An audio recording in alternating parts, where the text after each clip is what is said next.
ब्रह्ममूर्ती संत जगी अवतरले, ब्रह्ममूर्ती संत जगी अवतरले, उद्धारायाले दीनजना।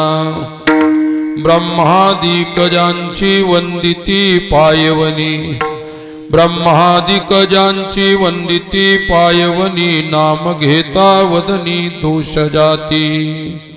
हो का दुराचारी विषयी आसक्त, हो का दुराचारी विषयी आसक्त, संत कृपे त्वरित उद्धरती। ब्रह्मादिक ज्यांची वंदिती पायवनी, नाम घेता वदनी दोष जाती। अखंडित गोरा त्यांची वाट पाहे, अखंडित गोरा त्यांची वाट पाहे, निशिदिनी ध्याये संत संगा। ब्रह्मादिक ज्यांची वंदिती पायवनी, ब्रह्मादिक ज्यांची वंदिती पायवनी, नाम घेता वदनी दोष जाती। विठाला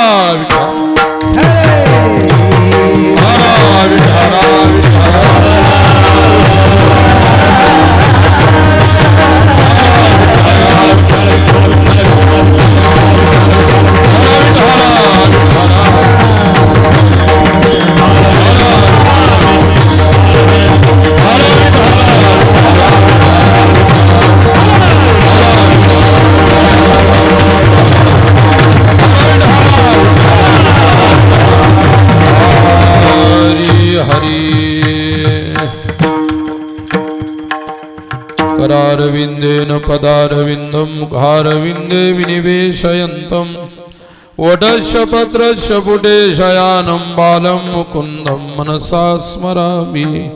समचरण सरोजं सान्द्रनीलाम्बुदाभं, जघननीतपानिं मण्डनं मण्डनानां, तरुणतुलसीमाला कंधरं कञ्जनेत्रं, सदयधवलासं विठ्ठलं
ब्रह्ममूर्ती संत जगी अवतरले, उद्धाराया आले दीनजना।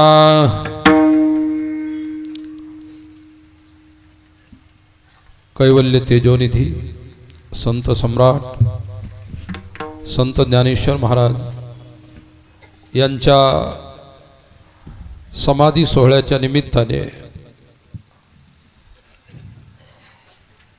गुरुवर्य परमहंस परिप्राजकाचार्य आदरणीय वंदनीय प्रातस्मरणीय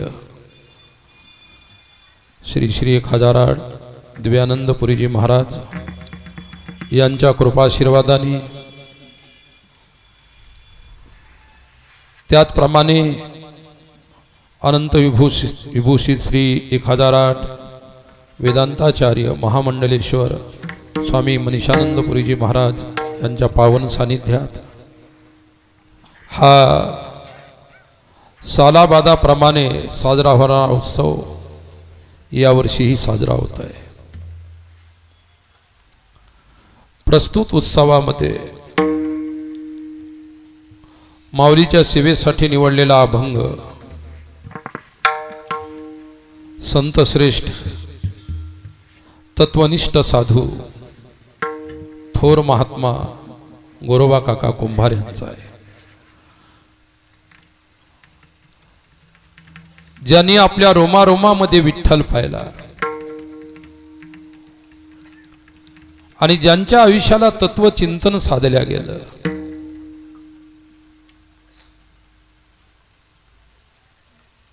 चिंतन जो करत असतो त्यालाच फक्त साधू म्हणतात आणि चिंतनातून ज्याला तत्व प्राप्ती होते तो ज्ञानी माणूस आहे, ज्ञानी पुरुष आहे, सत्पुरुष आहे।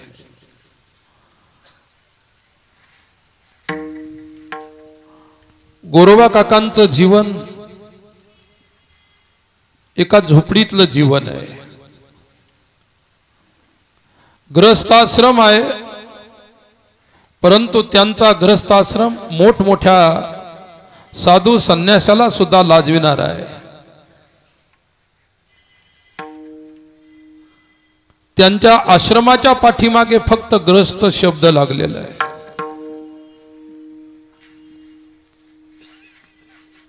लक्षात ठेवा, गोरोबा काकांचं जीवन त्यांच्या शब्दातून त्यांनी मांडलेलं आहे। साधू कधीही बाहेरचं काही बोलत नसतो, त्यांच्या जीवनात, त्यांच्या अनुभवात, त्यांच्या अनुभूतीत ज्या गोष्टी आल्या त्या फक्त सांगण्याचा प्रयत्न ते करत असतात।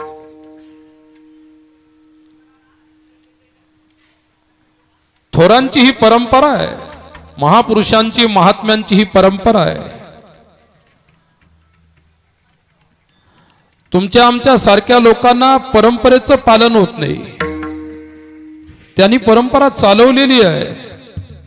नवे नवे त्यांनी केलेल्या तपश्चर्येतून आजही परंपरा जिवंत आहे आणि या जिवंत परंपरेच्या पाठीमागे एकमेव भगवत भक्ताचा त्याग असतो। विठ्ठला विठ्ठला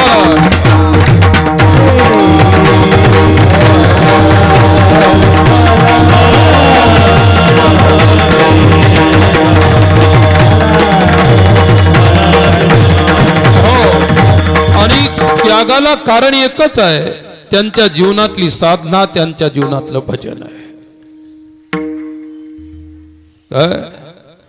तुमचं आमचं सर्व परिच्छिन्न असतं, लिमिटेड असतं, सीमित असतं, वेळेनुसार असतं।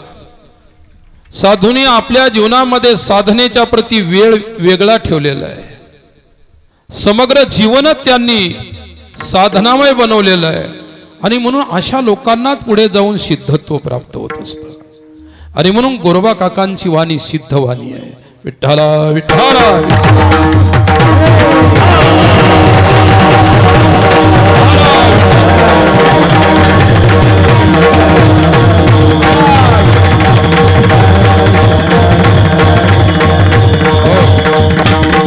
अब यही कृपा करहूँ यही भाती,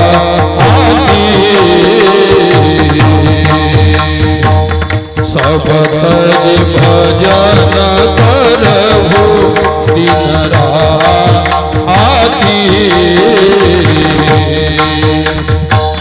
अब यही कृपा करहूँ यही भाती, भजन दिन राती। अब प्रभु कृपा करहु यही भांति, सब तज भजन करहु दिन राती। लिमिट नाही, सीमा नाही। भजनाला सीमा नसते, परमार्थ सुद्धा अमर्याद असतो आणि अमर्याद परमार्थाची कास धरण्यासाठी गोरोबा काकांच्या सारख्या साधूंचा संग जीवनात असावा लागतो। विठ्ठला विठ्ठला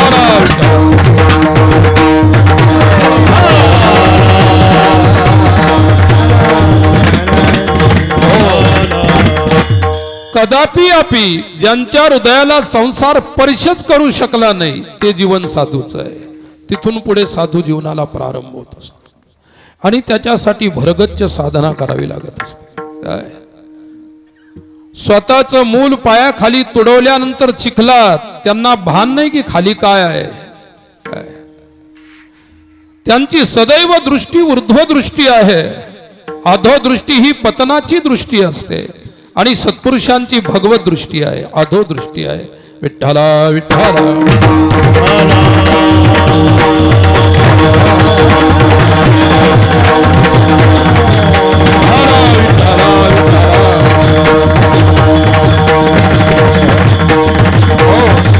आणि अशा महापुरुषांच्या सिद्धवाणीतून ज्ञानोबासारख्या संतांच्या प्रती त्यांनी म्हणावं त्या अभंगाच्या पहिल्याच्या ब्रह्ममूर्ती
ब्रह्ममूर्ती संत जगी अवतरले उद्धाराया आले दीनजना.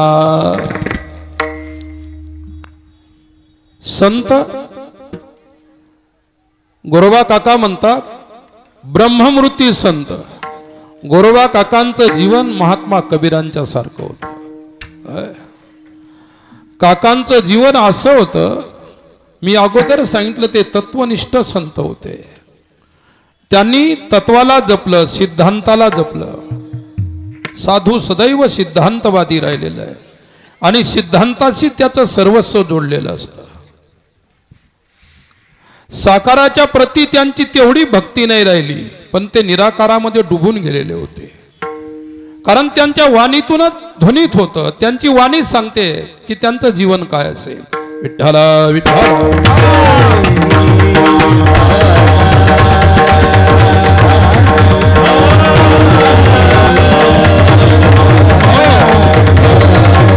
आणि आपलं जीवन असलेली जीवन नसलेली माणसं आहेत आपण. जीवन आहे किंवा नाही याच्यामध्ये सुद्धा संदेह आहे. आणि त्यांचं जीवन निसंदेहास्पद आहे, निसंदेह जीवन आहे. कोणत्याही गोष्टीच्या प्रती संदेह नाही. जन्माच्या प्रती संदेह नाही तर मृत्यूच्या प्रती सुद्धा संदेह नाही. प्रपंचाच्या संसाराच्या प्रती संदेह नाही तर परमार्थात अजिबात संदेह नाही. काय संदेहाची निवृत्ती म्हणजेच परमार्थ आहे. आणि प्रपंचामध्ये त्यांना संदेह कधी झालाच नाही. ज्यांच्या डोळ्याला ज्यांच्या नजरेला प्रपंच शिवलाच नाही तर संदेहाची काय गोष्ट आहे. विठ्ठला विठ्ठला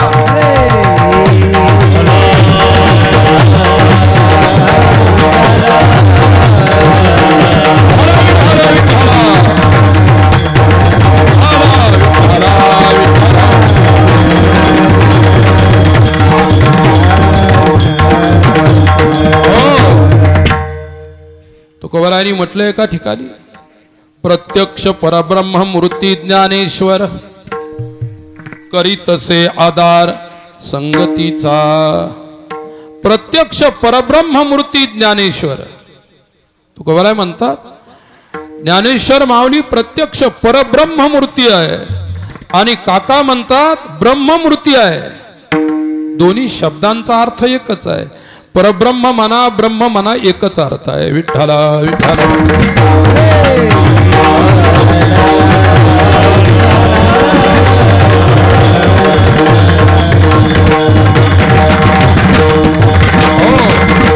बृहत्वात ब्रह्मणत्वा ब्रह्म. ब्रह्म काय आहे? ज्याला व्यापक तत्व आहे त्याला ब्रह्म म्हटलेलं आहे. जी वस्तू व्यापक आहे. काय ब्रह्मसूत्राच्या भामती टीकेमध्ये हा विषय आलेला आहे. सुरुवातीचं वचन आहे, वाक्य आहे, विठ्ठला विठ्ठला.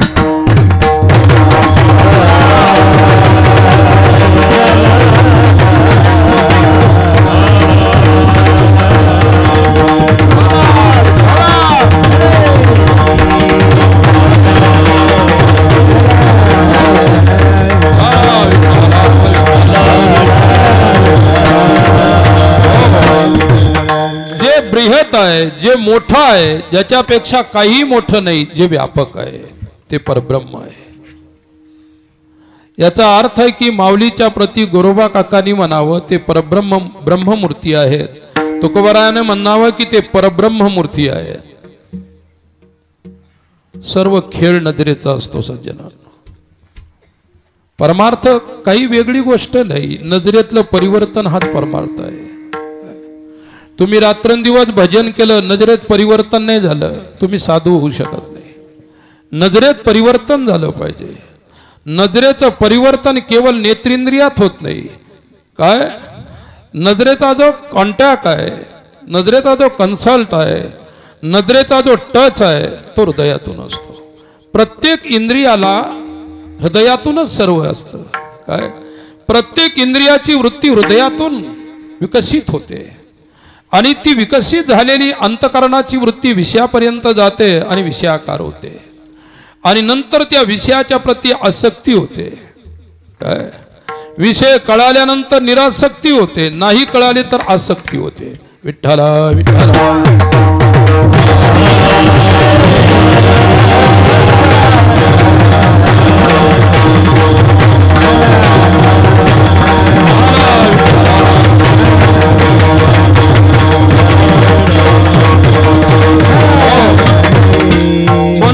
वस्तुस्थितीमध्ये परिवर्तन करायचं नाही. जी वस्तुस्थिती नाही तिच्यात परिवर्तन आणायचं आहे.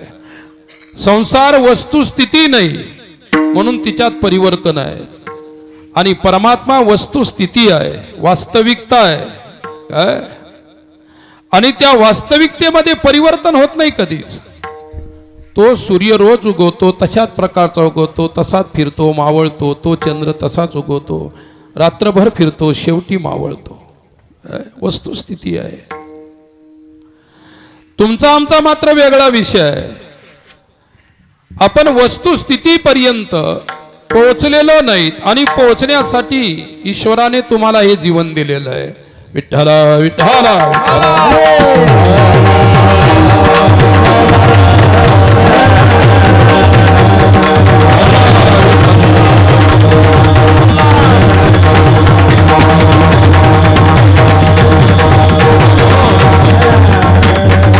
म्हटलेलं आहे की जी वस्तू विनाशी आहे तिच्यात परिवर्तन असतात.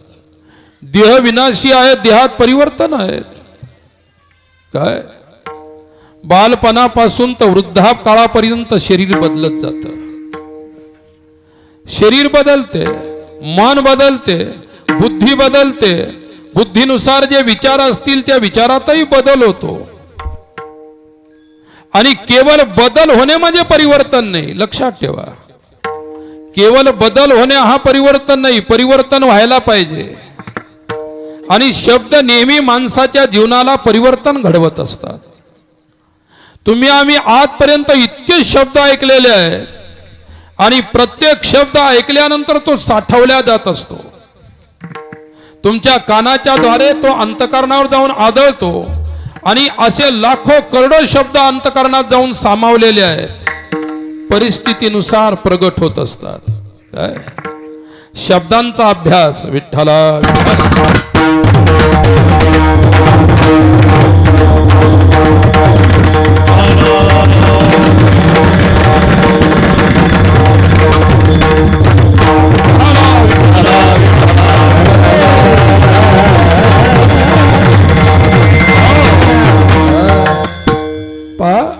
छोटंसं उदाहरण सांगतो. वृंदावनामध्ये उडिया बाबा नावाचे संत राहायचे. विरक्त संत होते. ज्या महापुरुषांनी आपल्या आयुष्याचा बराचसा काळ एका वृक्षाखाली घालवला. वृक्षाची सावली जाईल तिथपर्यंत जायचे. सावली जशी जशी खोडाकडे येईल तसं खोडाकडे यायचं. त्यांची ही दिनचर्या होती. बाबांजी प्रत्यक्ष चालता बोलता वेदांत होते. तत्वज्ञानी पुरुष होते. काय आम्ही ज्यांच्याकडे श्रीमद भागवताचे पाठ घेतले ते स्वामी अखंडानंद सरस्वती महाराज त्यांची तो गुरु होते. अखंडानंद सरस्वती महाराज प्रत्यक्ष भागवताचे अवतार होते. काय भागवताच्या प्रत्येक शब्दावर त्यांनी भाष्य केलेलं आहे. विठ्ठला विठ्ठल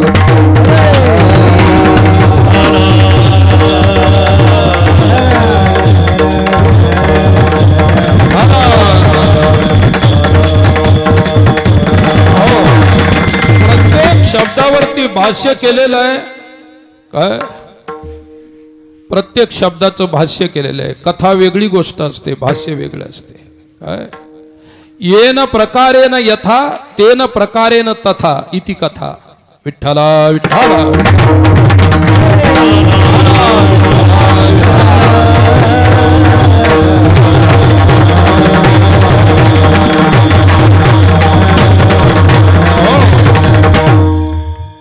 पोथीमध्ये जे आहे ते लोकांना सांगणे कथा आहे.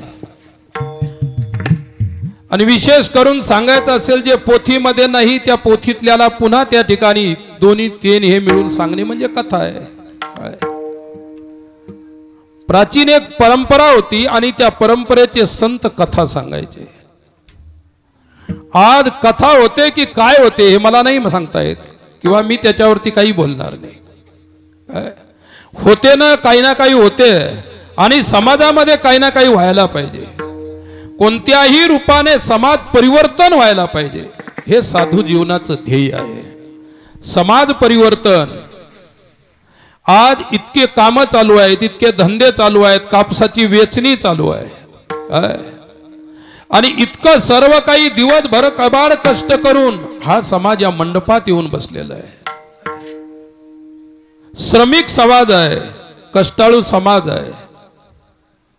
आणि या वर्षी तुमची रोजीरोटी एक प्रकारच्या दुष्काळातून तुम्ही घेणार आहात. काय आलंय आता साहेबांचं सरकार आहे, मिळेल तुम्हाला काही ना काही. विठ्ठला विठ्ठला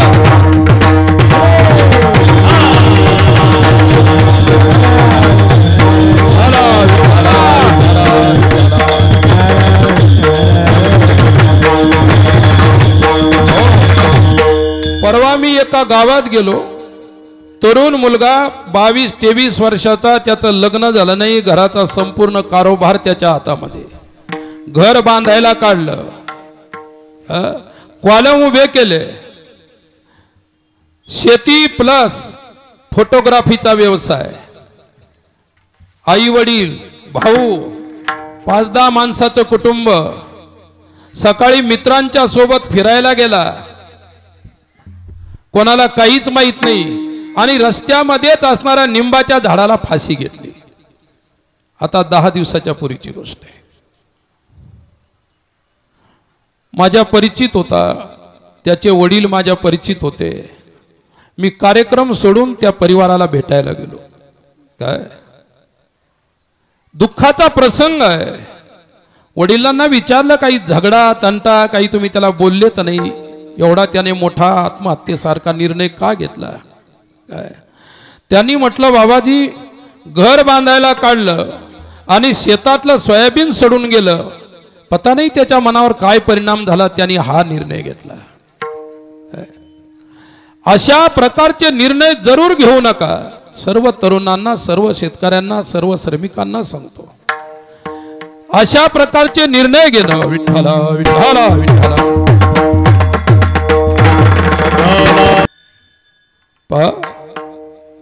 एका तरण्या बाण पोराने फाशी घेतली, संपूर्ण गाव हळहळलं,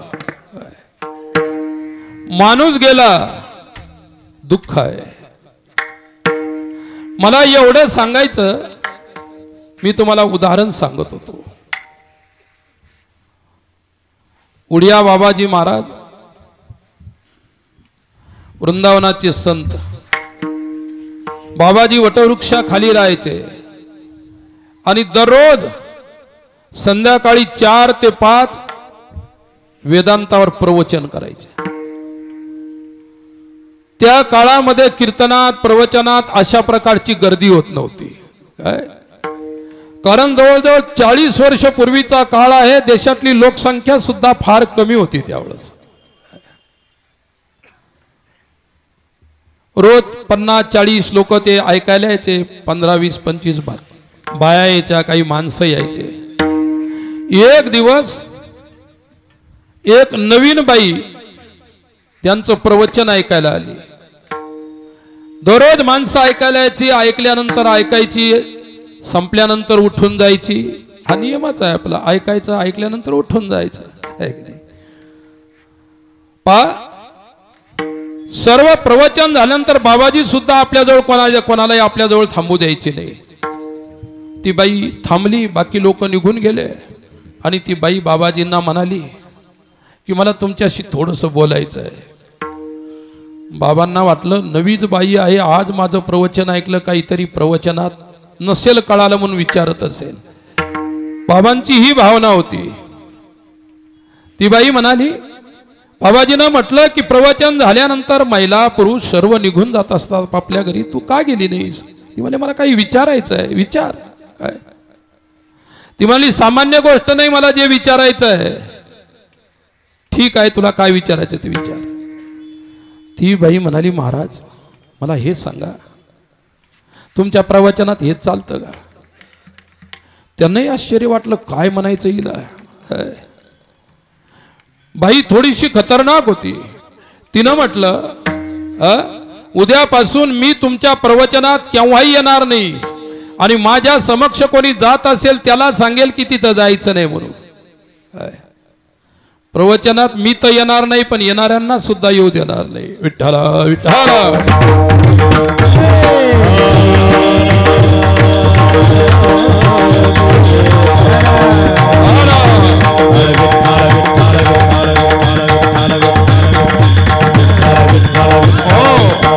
प्रवृत्ती आहे ही, प्रत्येकाची प्रवृत्ती आहे, लक्षात ठेवा।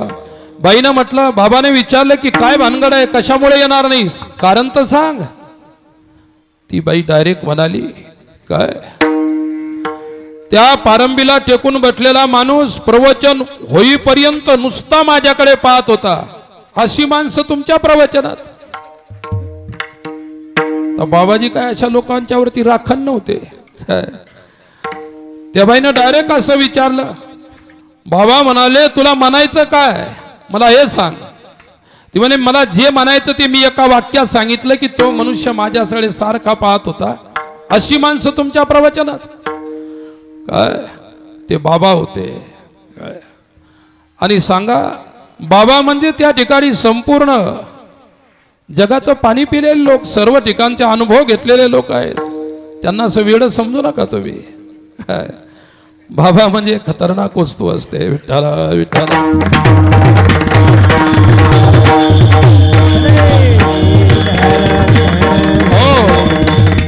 उडिया बाबाजीनं म्हटलं, बाई तुम्ही म्हणतात मला कळालं, पण मला एक गोष्ट सांगा, तुम्ही तो माणूस तुमच्याकडे पाहत होता हे तुम्हाला कसं कळालं, याचं उत्तर द्या मला। कसं कळालं? ती बाई म्हणाली, मी सुद्धा मधून मधून चोरून चोरून पाहत होते ना त्याच्याकडे। कोणता सौदा आहे? मला म्हणायचं की याच्यामध्ये काही अर्थ नाही, निरर्थक गोष्टी आहेत। विठ्ठला विठ्ठला।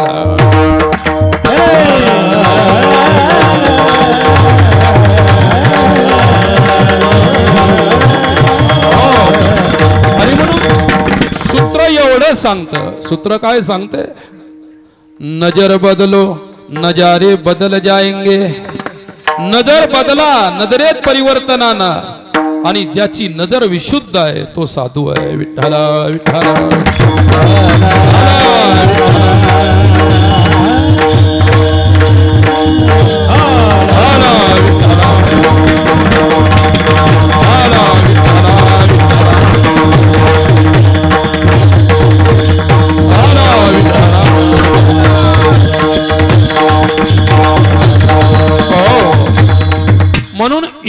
जीवनामध्ये प्रत्येक इंद्रियाचा अभ्यास हा भगवत विषयक असला पाहिजे.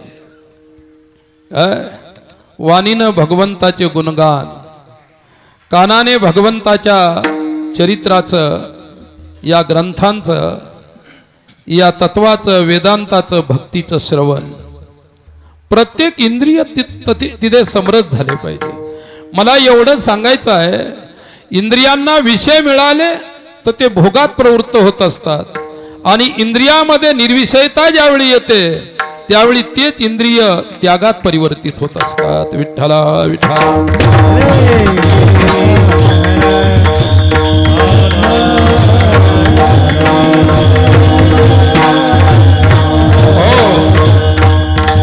ब्रह्मसूत्रामध्ये वेदव्यास सांगतात, करणश्चेन्नास्ति भोगादिभ्यः.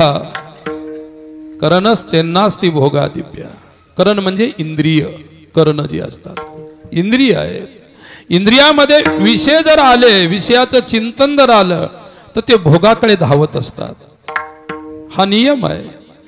वेदांताची सूत्र सुद्धा ते सांगतात, भक्तीची सूत्र सुद्धा ते सांगतात आणि संत वाणीतली जी सूत्रबद्धता आहे ते सुद्धा तेच प्रतिपादन करत असते. विठ्ठला विठ्ठला.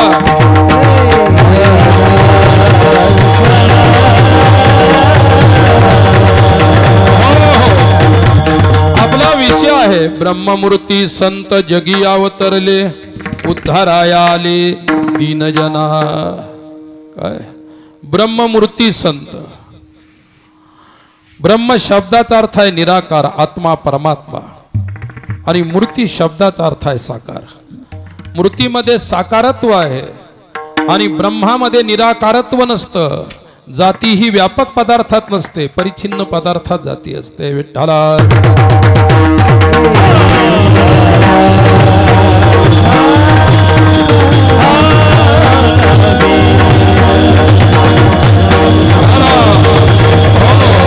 म्हणून म्हटलं की जात्या भावात व्यापकत्व. जिथे जाती धर्माचा अभाव आहे तिथेच व्यापकत्व राहत असते आणि व्यापकत्वामध्ये जाती नसते. वेदांत आहे. विठ्ठला विठ्ठला.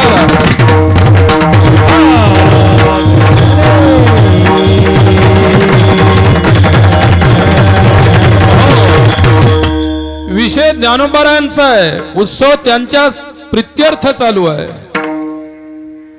ज्यांचा विषय चालू आहे, ज्यांच्यामुळे चालू आहे, त्यांच्याविषयी बोलायला पाहिजे. लक्षात घ्या. वाणी बोलत असते. हे बोलण्याचं संयंत्र आहे, यंत्र आहे बोलण्याचं. वाणी हे बोलण्याचं यंत्र आहे, परंतु बोललं पाहिजे सम्यक, व्यवस्थित बोललं पाहिजे. एकच शब्द हा सम्यक प्रयुक्त कामदुक भवती. एकच शब्द आहे, तो सम्यक स्वरूपात बोलायचा आहे. साधूची वाणी बिनचूक आहे. कदाचित वेदाच्या वाणीमध्ये चुका निघू शकतात, शास्त्रामध्ये कुठेतरी चुका होऊ शकतात, पण साधू वाणीमध्ये कधी चूक होत नाही, कारण ती अनुभवाची वाणी आहे. अनुभव कधी असत नसतो, ते नेहमी सत्य असतो. विठ्ठला.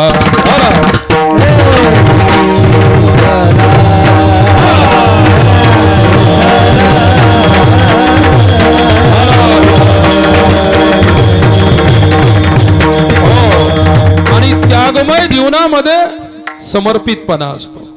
काय? आणि जिथे समर्पितपणा असतो ते जीवन मूल्यवान असतं. घेण्याची प्रवृत्ती तुमची आमची सर्वांची आहे, परंतु देण्याची प्रवृत्ती विलक्षण असते. सत्पुरुषामध्ये सदैव देण्याची प्रवृत्ती असते आणि म्हणून ते महान होत असतात. पहा, महानत्व कोठे लपलेलं आहे तुम्हाला उदाहरण सांगतो. एका बाजारामध्ये एक चित्रकाराने एक चित्र आणलं. जसं चित्र गॅलरीमध्ये ठेवतात, त्याची हजार लाख करोड अब्ज रुपये त्याची किंमत असते. ही कलाकाराची किंमत नाही, त्या कलेची किंमत असते. लक्षात ठेवा. तशी तर कलेची किंमत नसते आणि कलाकाराची किंमत नसते.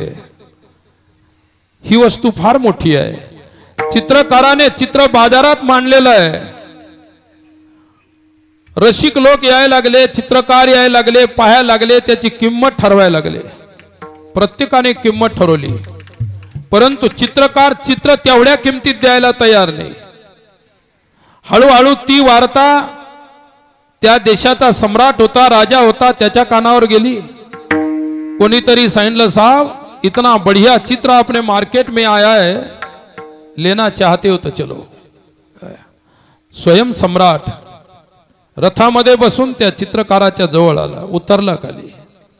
चित्र पाहिलं, सम्राटाच्या मनात भरलं चित्र. वाह, माझ्या देशामध्ये, माझ्या राष्ट्रामध्ये इतके छान कलाकार, अजब चित्र आहे.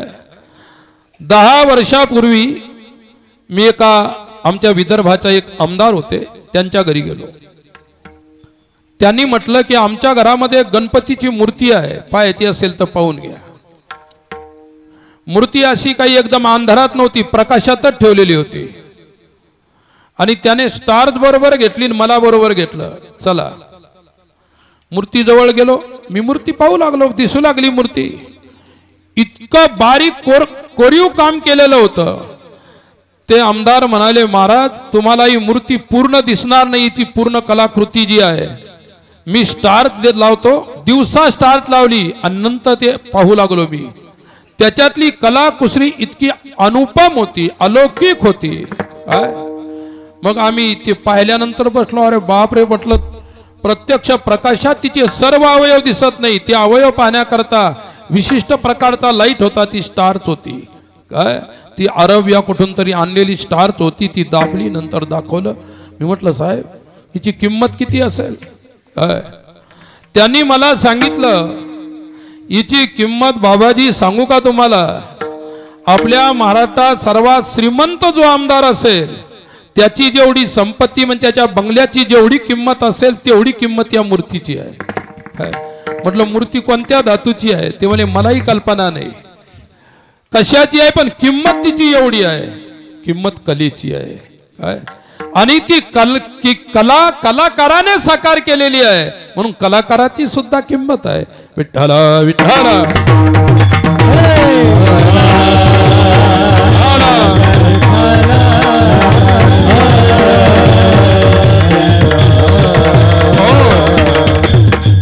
मी सांगत होतो, चित्र सम्राटाने पसंत केलं, किंमत करायला लागला. सम्राट म्हणाला की हे 10,000 सुवर्ण मुद्रा आहे. त्या काळात सोन्याचे नाणे होते.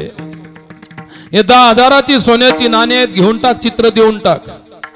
तेवढ्यामध्ये दुसरा एक व्यक्ती तेथे आला. तो म्हणाला, मलाही चित्र पाहिजे होतं, पण सम्राटा एवढे पैसे माझ्याजवळ नाहीत. मग त्या चित्रकाराने त्याला विचारलं, तू काय देऊ शकतो? सम्राट म्हणाला, हा माणूस भिकारी आहे, कलाकार, हा काय देऊ शकणार आहे, भिकारी माणूस आहे. त्यावेळी त्या गरीब व्यक्तीनं म्हटलं, मला खूप आवडलंय चित्र आणि मला घ्यायची इच्छा आहे. त्याच्या घरी एवढं महत्वाचं चित्र ठेवायला जागा नाही, पण घ्यायची इच्छा आहे. कलाकाराने विचारलं, काय देशील? तो म्हणाला, फक्त माझ्याजवळ वस्त्र, कपडे आहेत, तेही फाटलेले तुटलेले कपडे आहेत, आणि हे संपूर्ण अंगावरचे कपडे देऊन टाकतो, दे मला चित्र. त्यानं जसे कपडे काढले आणि चित्र उचललं, लगे त्याच्या हातात देऊन टाकलं. इकडे त्याची किंमत 10,000 सुवर्ण मुद्रा होती. त्याच्याजवळ फाटक्याजवळ काही नव्हतं, पण त्यानं आपले कपडे उतरून दिले, त्याला चित्र मिळालं. सम्राटला खूप राग आला. क्या बात है बोले, ये दरिद्र भिखारी कहीं का उसको चित्र दे दिया तुमने और मैंने इतने पैसे कबूल किए तब भी नहीं दिया, क्या बात है? तो त्यावेळी कलाकार म्हणाले, राजा साहब आपको गुस्सा मत करिएगा, आपको गुस्सा आया है, मत करो गुस्सा. क्या चित्राची किंमत किती आहे याचं हे नाही, परंतु तुझ्याजवळ एवढी महान मोठी संपत्ती असताना त्या संपत्तीतला फक्त तू एक छोटासा हिस्सा, फक्त 10,000 देत आहे. त्याच्या संपत्तीमध्ये फक्त कपडेच आहे, त्याच्या व्यतिरिक्त काही नाही. त्यांनी आपलं संपूर्ण सर्वस्व दिलेलं आहे. काय सर्वस्व समर्पणाचं महत्व आहे, सर्वस्वाच्या त्यागाचं महत्व आहे. काय दिलं याचं महत्व नाही, त्यात किती मोठा आहे, समर्पण किती मोठं आहे. आणि लगेच चित्र गेलं. काय तसं त्यागाची एवढी पराकाष्ठा असेल तर परमात्मा त्याच्याकडे जाईल, परमात्मा रूपी चित्र त्याच्याकडे जाईल, ईश्वर त्याच्याकडे जाईल. विठ्ठला विठ्ठला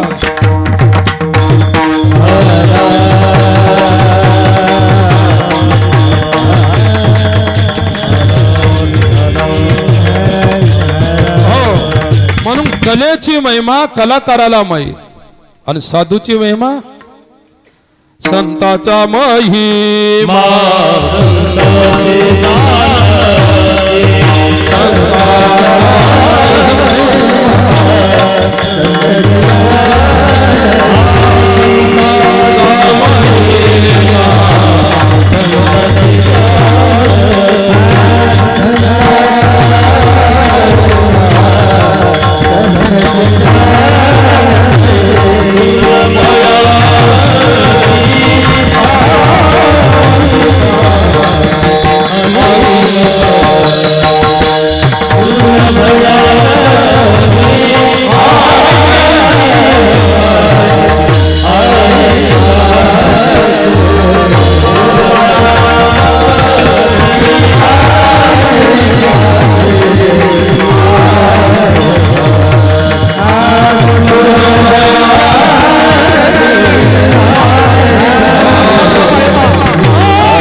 समर्पण त्याग आहे.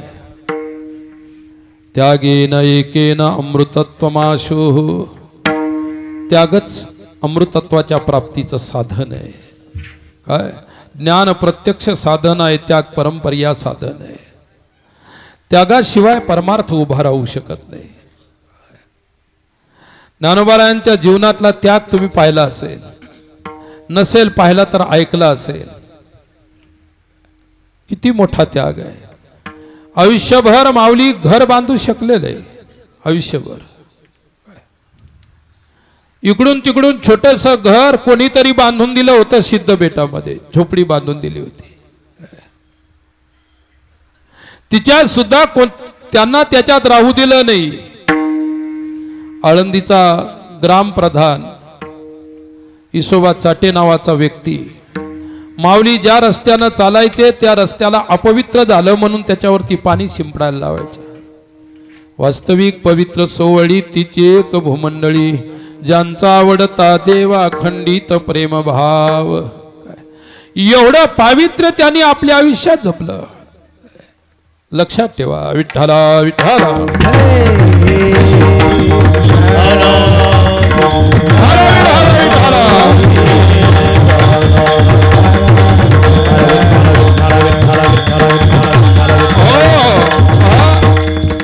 त्यागी लोकांच्या जीवनामध्ये परमेश्वरच हे येऊ देत नाही. परमेश्वर राखण करतो त्या त्यागाचा. किती मोठा त्याग आहे.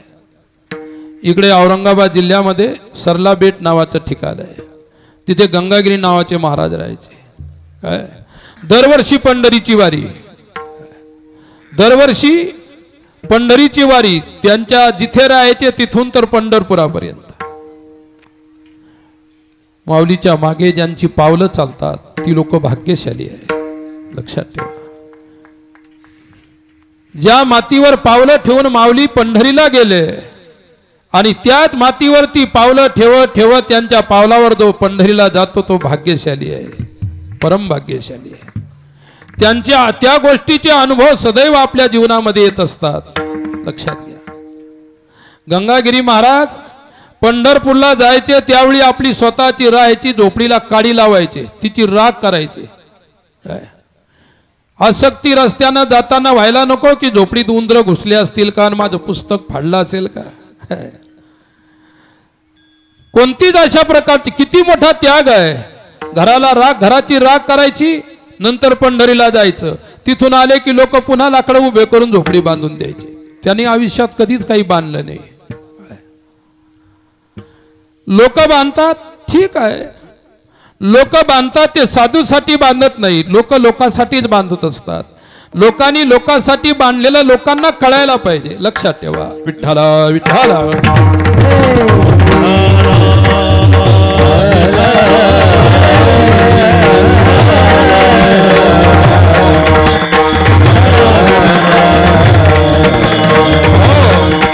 एरवी जीवनामध्ये तुमच्या आमच्या सर्वांच्या जे काही बांधलेलं आहे, जे काही मोडलेलं आहे, ते इथेच राहणार आहे. मीराबाईचे शब्द आहेत, ना घर तेरा ना घर मेरा, ना घर तेरा ना घर मेरा, ना घर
घर तेरा ना घर मेरा, चिड़िया रही न बसेरा. ना घर तेरा ना घर मेरा, चिड़िया रही न बसेरा. किसका घर है? कौन घर का है? क्या मालिक बने बैठे हो क्या? मुला एवढं सांगायचं आहे की परिस्थिती कशी असते. साधू आहे, त्याग आणि त्यागामुळे संत जीवन शोभत असतं. नवे नवे त्याग साधूचा शृंगार आहे. विठ्ठला विठ्ठला.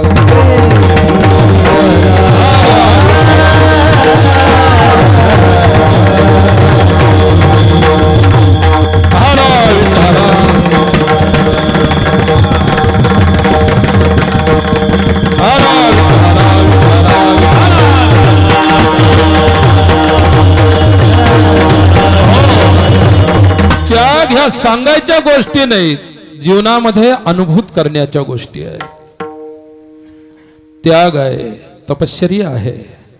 13व्या अध्यायामध्ये साधूचे जेवढे सद्गुण प्रतिपादन केलेले आहेत, अनुभूत करण्याच्या गोष्टी आहेत. शेजाऱ्याला सुद्धा सांगू नये की मी इतका त्यागी होतो, इतका त्यागी आहे. समोरच्याला त्या तुमचा त्याग समजला पाहिजे, तर त्याचं महत्व आहे. आपणच आपल्या तोंडानं सांगायला आलो की मी असा आहे, मी तसा आहे, मी अमका आहे, मी तमका आहे. एकदा मी दिल्लीमध्ये असताना संत डोंगरेजी महाराज, आमच्या शेजारीचे एक सुत्रेशाह मठ होता, पाकिस्तानचे साधू होते. सुत्रेशाह शहागादी होती आणि डोंगरे महाराजांना तिथे बोलावलं. काही लोक त्यांची तारीख घेण्यासाठी त्यांना शोधत होते. यमुनेच्या काठावरती मी जिथं राहायचो, गीता भवन दिल्लीमध्ये, त्याच्या बाजूला सुत्रेशाहचा मठ. डोंगरेजी महाराज आले, त्यांची रामलीला मैदानावर कथा होती. महाराज जवळ आल्यानंतर दर्शनासाठी गेलो आम्ही. ते बसलेले होते, त्यांचं आदरातिथ्य झालं. नंतर बदाम, पिस्ते, काजू, किसमिस असे टोपले आणले भरून महाराजांच्या पुढे ठेवले. महाराजांनी त्या टोपल्यांनाच हात जोडले. डोंगरे महाराज म्हणले, अरे रे रे, या गोष्टी विद्यार्थ्यांना देत जा, कारण त्यांना अभ्यास करण्यासाठी ताकद पाहिजे. हे विद्यार्थ्याला खाऊ घातलं पाहिजे. आमच्या सारख्या माणसांना खाऊ घालून काय करायचंय. तर त्यावेळी तारखेच्या विषयी ते लोक बोलत होते. महाराजांनी त्यांना तारीख दिली. ते गुजरातमध्ये कोणतं तरी गाव होतं, आनंद वगैरे, त्या गावामध्ये तारीख घेतली. महाराजांनी मग त्यांनी विचारलं की पोस्टर पत्रिका छापायच्या तर काय लिहायचं. त्यांनी म्हटलं, माझं नाव फक्त रामचंद्र डोंगरे आहे एवढंच लिहा, मागे पुढे काहीच लिहू नका. आता आम्हाला तर पत्रिका पुरत नाहीत मागे पुढे लिहायला. किती कठीण आहे. विठ्ठला विठ्ठला.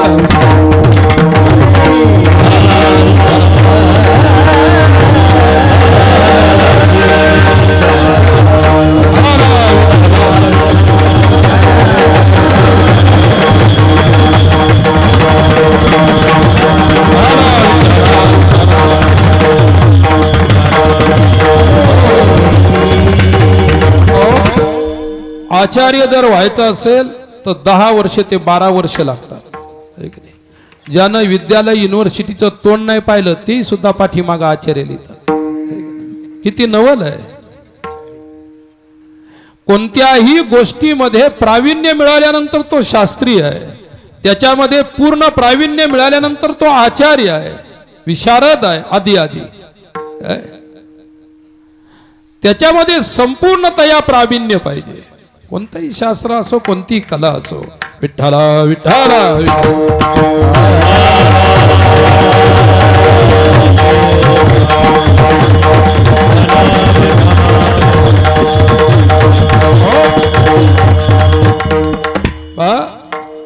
खासदार साहेब निवडून आले, लोकांचं मत त्यांनी हस्तगत केलं म्हणून ते खासदार त्यांना म्हटलं जातं. जो उभाच राहिला नाही त्याला कोण खासदार म्हणणार आहे.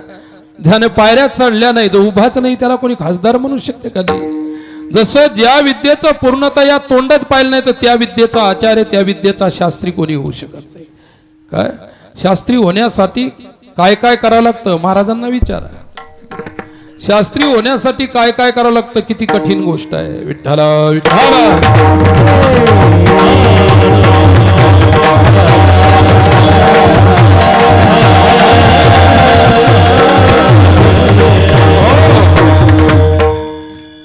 लोक बनवत असतात, लक्षात ठेवा.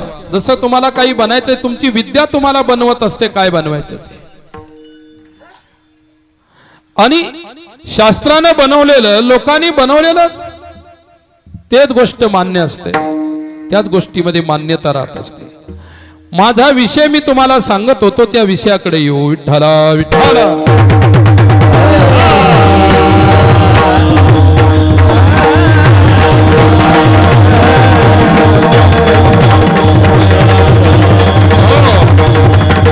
ब्रह्ममूर्ती शब्दाचा अर्थ आहे की ब्रह्मस्वरूप. ब्रह्माचा अर्थ आहे ब्रह्ममूर्ती, शब्दाचा अर्थ आहे स्वरूप. ब्रह्मस्वरूप संत जगामध्ये अवतीर्ण झाले कशासाठी? दीनजनाचा उद्धार करण्यासाठी, दीनांचा उद्धार करण्यासाठी. दीन शब्दाचा अर्थ गरीब आहे. दीन शब्दाचा अर्थ आहे दैन्यपूर्ण जीवन, अज्ञानी दीन आहे. ज्याच्याजवळ ज्ञानाची संपदा आली नाही तो दीन आहे. ज्यांच्याजवळ भौतिक संपदा नाही आली तो भिकारी आहे, दीन आहे. आणि अशा दिनांचा उद्धार करण्यासाठी संत आले. आपला विषय होता की ज्ञानोबा किती श्रीमंत साधू होते. ज्ञानेश्वरी सारखे विचाराची श्रीमंती त्यांनी जगाला दिली. जग घेऊन घेऊन थकलं तरी संपली नाही. जी श्रीमंती संपत नाही तीच खरी संपत्ती आहे. विठ्ठला विठ्ठला.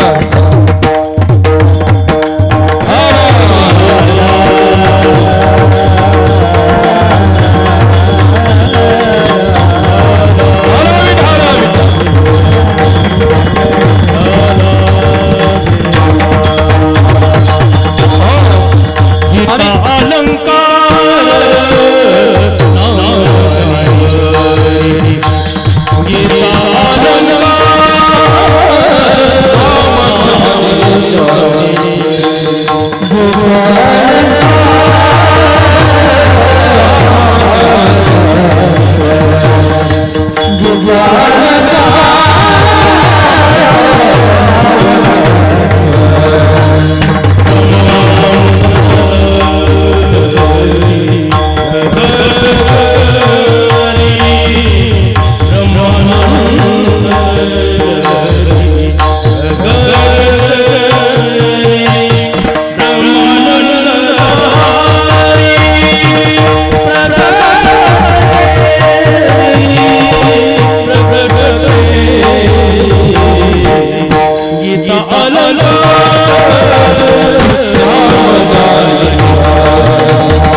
गीतालंकार नाम ज्ञानेश्वरी ब्रह्मानंद लहरी प्रगट केली।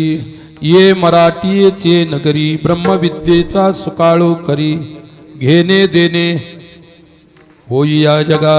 काय अशा प्रकारे त्यांनी एक ज्ञानाचं विचाराचं दालन उभं केलं। विचार ही सर्वात मोठी श्रीमंती आहे। माणसाच्या जीवनातली सर्वात मोठी श्रीमंती विचार आहे। मी तुम्हाला सांगत होतो, चोखोबा ज्यावेळी पंढरपूरला आले आणि चोखोबांना दर्शन मंदिराच्या बाहेरून पायरीहून सुद्धा नाही, ज्यांना पायरीवर सुद्धा उभा राहण्याचा लोकांनी अधिकार दिला नाही, किती उपेक्षित ठरवलं असेल। एवढ्या महान सत्पुरुषाला इतकं उपेक्षित ठरवलं। कोण ठरवलं हे? विठ्ठलाच्या अंगाला तूप लोणी चोळणाऱ्यांनी। लगे पायरीवर सुद्धा पाय द्यायचा नाही, पायरीच्या खाली उभा राहा। विठ्ठल परमात्मा त्यांचे पाय घासले, त्यांचा विग्रह घासला। नंतर मागच्या 2 वर्षामध्ये त्यांच्या शरीरावरती प्रक्रिया केली, काहीतरी लावलं, पुन्हा ते घासू नये म्हणून। इतके तुम्ही लोक खतरनाक, त्यांचे पाय घासून टाकले। तुमचे कपाळ त्यांच्या पायावर घातले देवाच्या, त्यांचे पाय घासले। म्हणजे देवाला सुद्धा तुम्ही ठेवायच्या मार्गात नाहीत। परिस्थिती अशी आहे की चोखोबांना मंदिराच्या पायरीवर चढायचा अधिकार नाही। काय त्यांनी पाप केलं होतं? एके दिवशी चोखोबाने ठरवलं, लोकांना बोलायचं नाही, ज्यानं जन्म दिला ना त्यालाच बोलायचं। काय माझ्या प्रती असं का? जो येतो तो पायऱ्या चढतो, रावळात जातो, तुझ्या जवळ येतो, तुझ्या चरणावरती मस्तक ठेवतो, आणि मी काय पाप केलं? भगवंताला त्याच्या पापाशी वगैरे पुण्याशी काही घेणं देणं नव्हतं। ज्यानं जन्म दिला, ज्यानं निर्माण केलं, तो तुमच्यातले गुण दोष पाहत नसतो। ज्या आई वडिलांनी आपल्याला जन्म दिला ते कधी आपल्या संततीमध्ये गुण दोष पाहत नसतात, फक्त त्याच्यावरती प्रेम करणं हा त्यांचा धर्म आहे। ईश्वराचा सुद्धा सर्व भक्तावरती समान प्रेम करणं हा धर्म आहे। चोखोबांनी दुरून विचारलं मंदिराच्या बाहेरून, पांडुरंगा माझं एवढंच म्हणणं आहे, का रे मला अशा प्रकारचं दूर ठेवलेलं आहेस तू? पांडुरंगाला माहित होतं मी दूर ठेवलेलं नाही। चोखोबा तिथूनच म्हणत होते, पांडुरंगाजवळ उत्तर नव्हतं, पांडुरंग निरुत्तर होते। जसे ते पाषाणाच्या मूर्तीत उभे आहेत तसे जड म्हणून अशा प्रकारचे उभे राहिले, पाहू लागले। चोखोबाने म्हटलं, लक्षात ठेव, आतापर्यंत मी प्रेयर म्हणजे प्रार्थना केली नाही, पण आज सांगतो, आज संकल्प करतो तुझ्या पायरीजवळ उभा राहून, पायरीच्या खाली उभा राहून, आता भविष्यामध्ये कधीही तुझ्या मंदिराच्या पायरीवरती पाऊल ठेवणार नाही। मंदिरात तर येणारच नाही, पण पाऊल सुद्धा ठेवणार नाही। काय साधूची वाणी नसते बोलत, साधूचा त्याग बोलत असतो। विठ्ठल विठ्ठल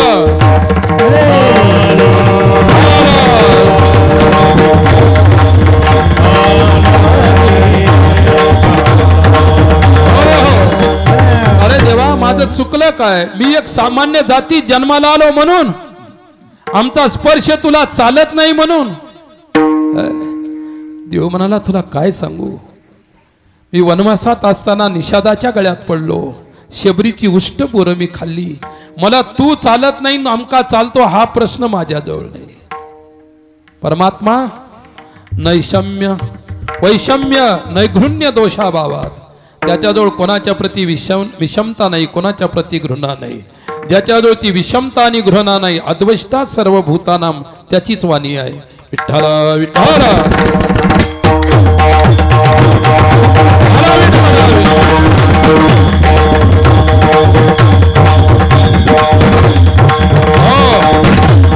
भविष्यात कधीही तुझ्या पायरीवरती पाऊल ठेवणार नाही। संकल्प करता क्षणी विटेवरचा पांडुरंग मंदिराच्या बाहेर आला आणि चोखोबाच्या गळ्यात पडला, ढसारला। इतका कठोर संकल्प करू नको। काय माझं आईचं काळीज आहे, इतके कठोर शब्द हे हृदय नाही झेलू शकणार। चोखोबा तुम्ही असं बोलू नका। शेवटी चोखोबाचा राग तर नव्हता त्यांना, परंतु त्यांना फार वाईट वाटत होतं। चोखोबांनी म्हटलं, संकल्प झालेला आहे, आता मोडल्या जाणार नाही। विठ्ठला विठ्ठला विठ्ठला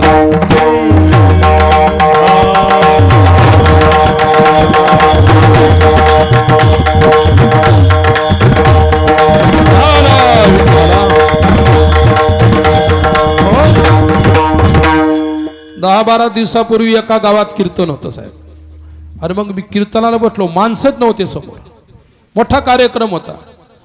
मग आता सुरुवात व्हायची, 5-25 बाया 10-12 माणसं होते, म्हणजे काय माणसं होते असं म्हणता येत नाही. म्हणलं माणसं कुठे गेले? टीव्ही पुढे बसले. कुठे बसले माणसं? परेशान माणसं, 1 महिनाभर परेशान. आता कुठेतरी स्थिरता झाली. परेशान बिलकुल. कोणी व्हॉट्सअपवर पाहायला लागलं, कोणी यूट्यूबवर पाहायला लागलं, कोणी मोबाईलमध्ये, कोणी टीव्ही मध्ये. माणसं परेशान. काय आजचा संकल्प वेगळा, उद्याचा वेगळा, सकाळचा वेगळा, एका घंट्यानंतरचा वेगळा, रात्रीचा वेगळा. बदलता कुठपर्यंत? आता थोडं स्थिर झालं म्हणून बरं वाटायला लागलं, म्हणून माणसं इथं आले आज. विठ्ठल विठ्ठल.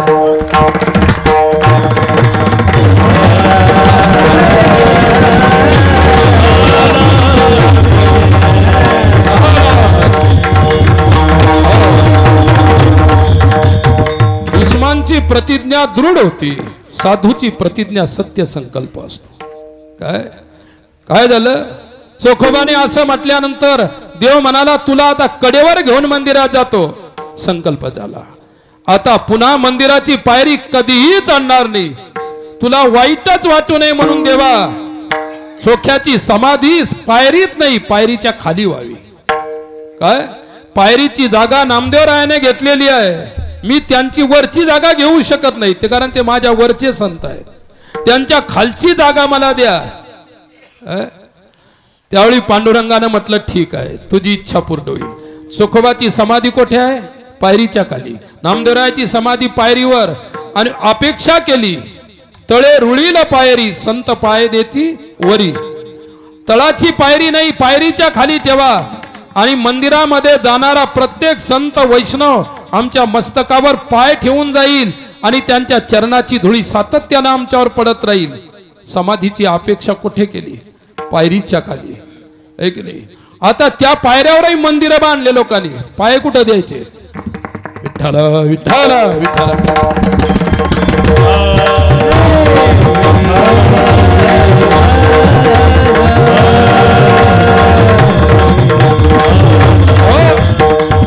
माझ्या जर हातात असतं तर मी मंदिरं काढून घेतले असते, कारण त्यांची उपेक्षा होत आहे. त्यांनी इच्छा केली होती की आमची पायरीत समाधी आहे, यांची खाली समाधी आहे, वैष्णवांनी आमच्या मस्तकावर पाय देऊन गेले पाहिजे. लोकांनी मंदिरं बांधली त्याच्यावर. चोखोबांना मंदिरात न येऊ देणारे लोक तेच, आणि त्या पायरीवरती मंदिरं बांधणारे लोक तेच.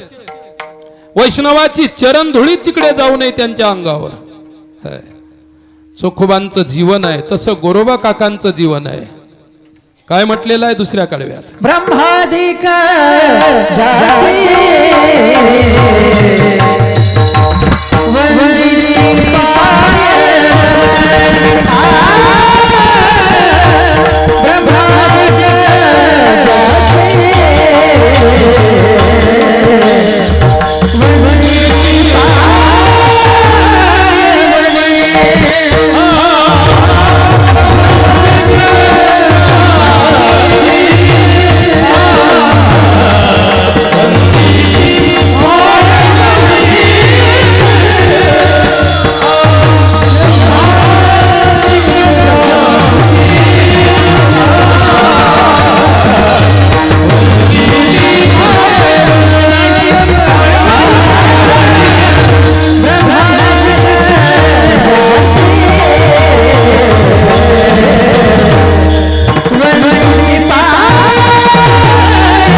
ब्रह्मादिक ज्याची वंदिती पायवनी नाम घेता वदनी दोष जाती।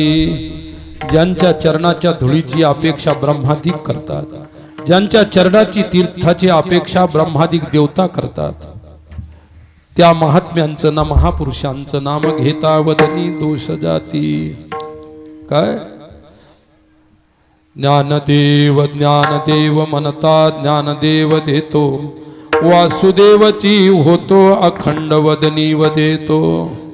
पुण्यवंत व्हावे घेता सज्जनांची नावे, नाम घेता वदनी दोष जाती। विठोबा रखो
नाम घेता वदनी दोष जाती।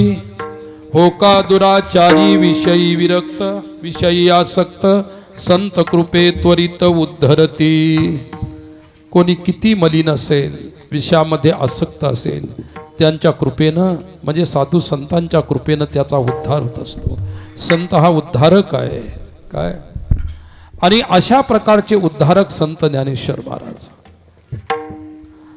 मला एवढं सांगायचं, शेवटचे दोन शब्द विठ्ठला विठ्ठल।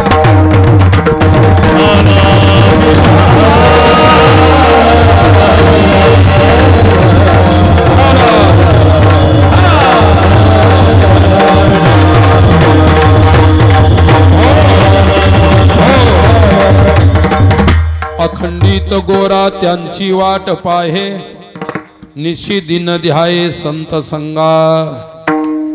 अर्धा अभंग झालेला आहे, अर्ध्याचा अभंग मी अर्थ सरळ सांगितलेला आहे। गोरोबा काका गोरोबा कुंभार हे एक महान संत, त्यांचा हा अभंग, त्यांच्या अभंगा साधू पुरुषांच्या वाणीमध्ये अनंत अर्थ असू शकतात, परंतु आपल्याला दिलेला वेळ संपलेला आहे।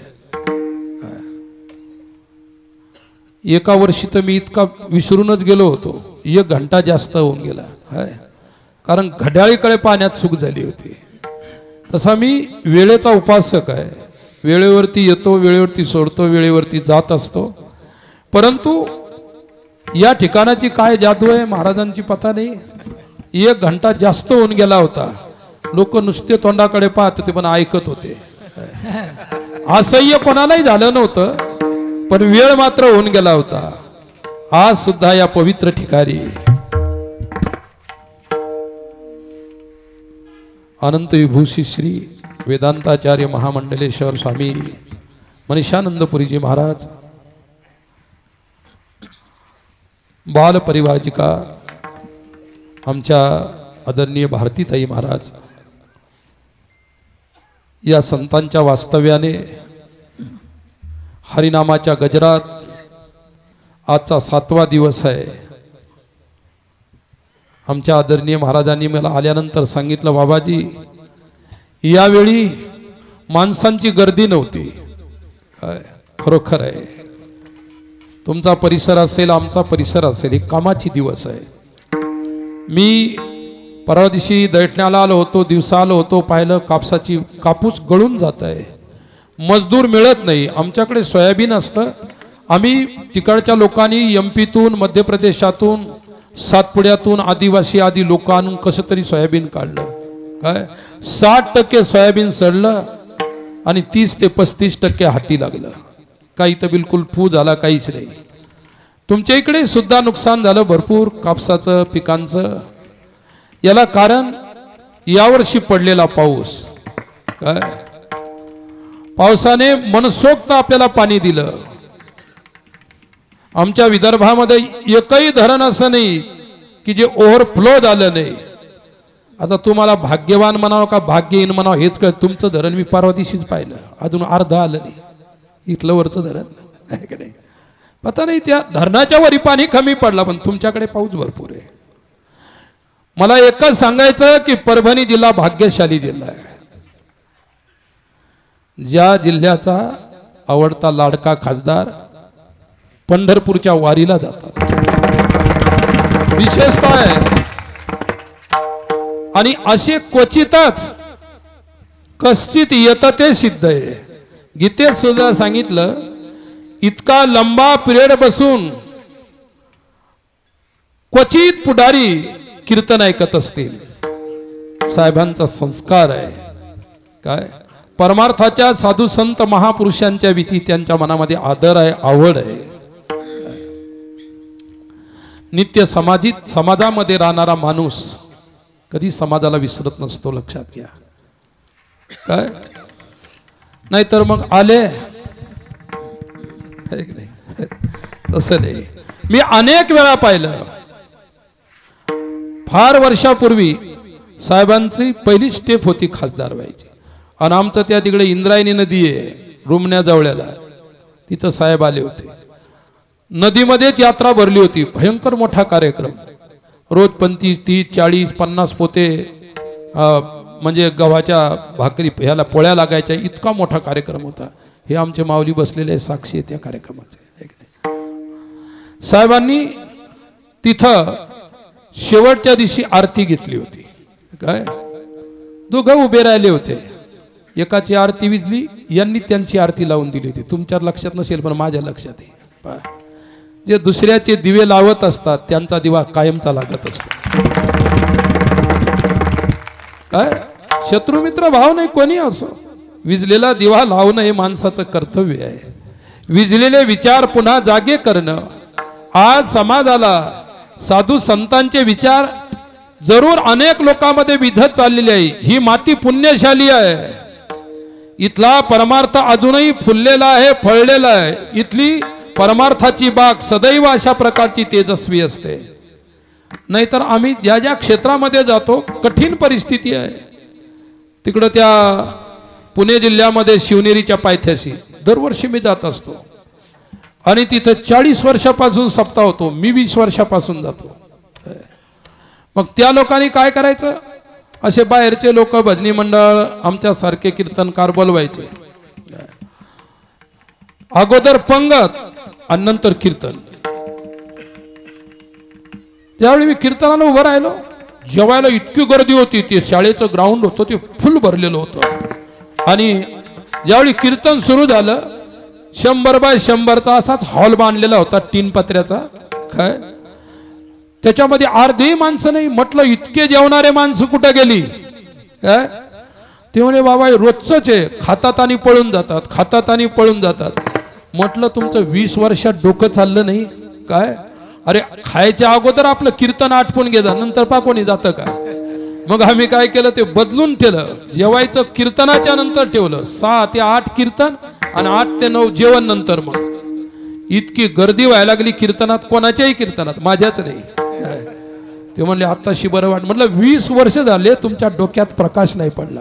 दिवा लावणं आमचं काम आहे. विठ्ठल विठ्ठल.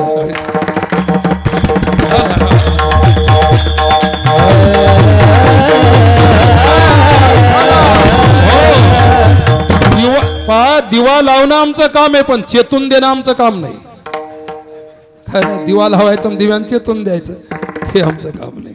काय हे संतांचं काम आहे. आणि म्हणून अशा प्रकारे या उजाड माळरानावरती ब्रह्मलीन संत श्री दिव्यानंदपुरीजी महाराजांनी इथं रोपटं लावलं या माळरानावरती. आज या माळरानाचं नंदनवन झालं.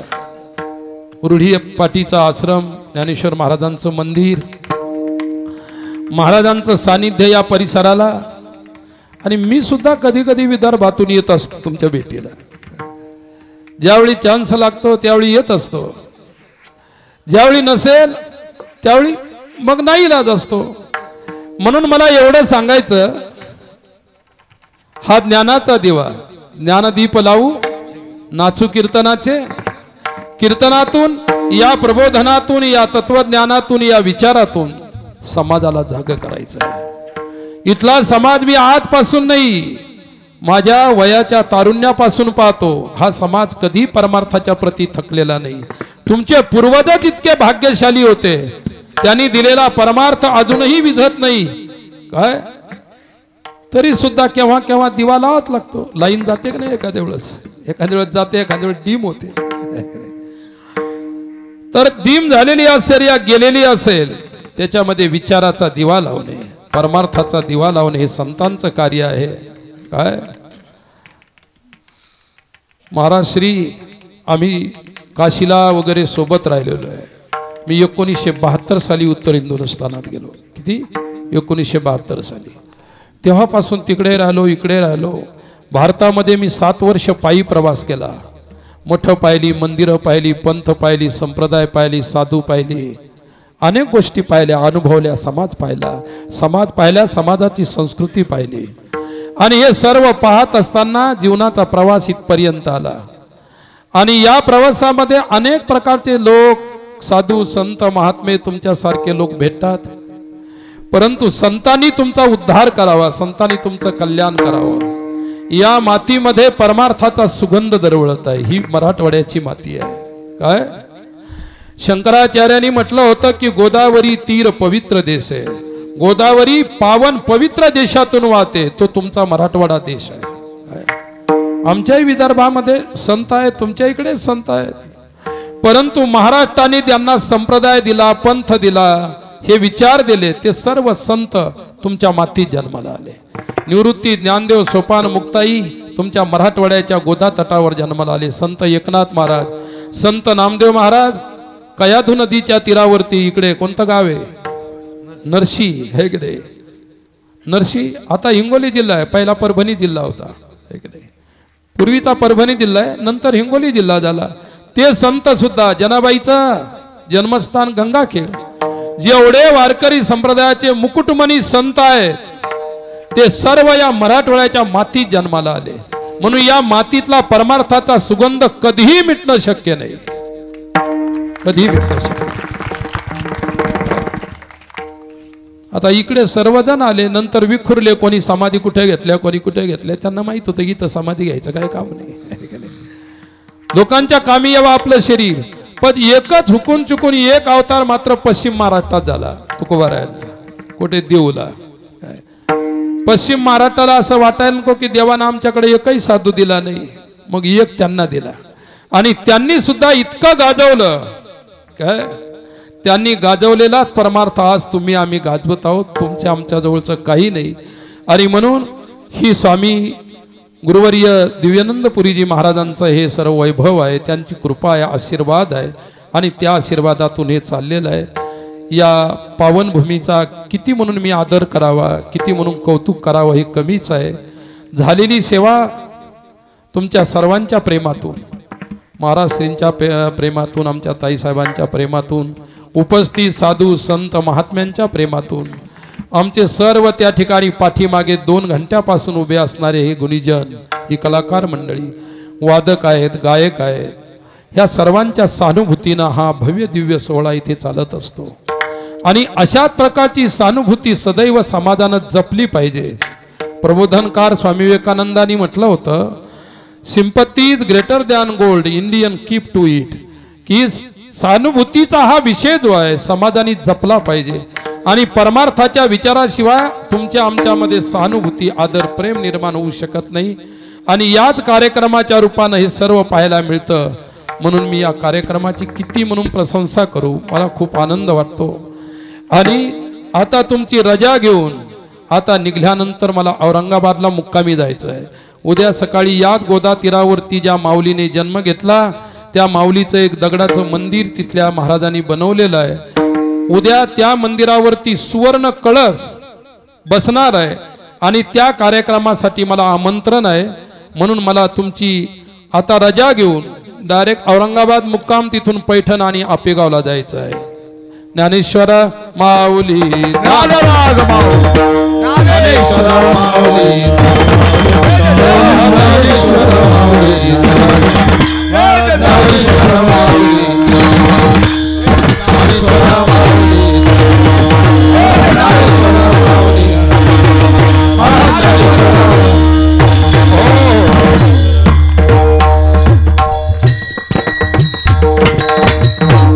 चाल होईल.